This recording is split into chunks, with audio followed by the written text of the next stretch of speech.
Yes, it's a Marcos. 68 Marcos 1600 GT.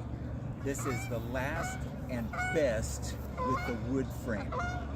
Marcos was a small English manufacturer. When they got done after World War II making fighter planes out of wood frames,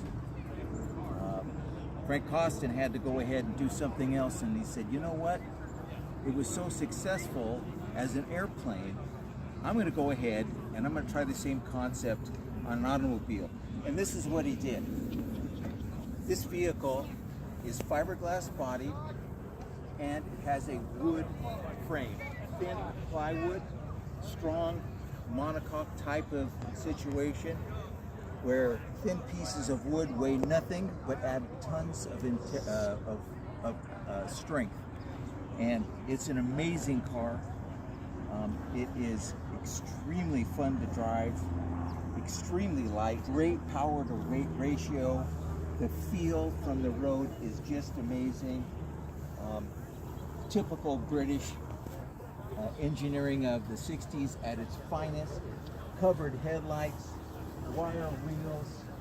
The seat in this car does not move, but the pedals are adjustable from the dashboard. That's how you adjust it to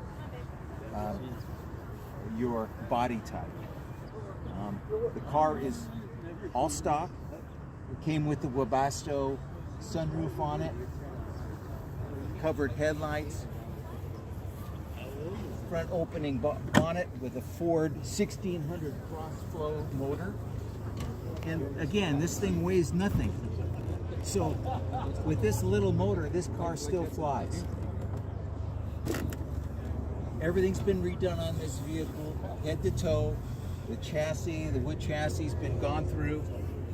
Motor's been rebuilt. The body's been done. It's been re-gel coated, repainted, upholstery. This car is a turnkey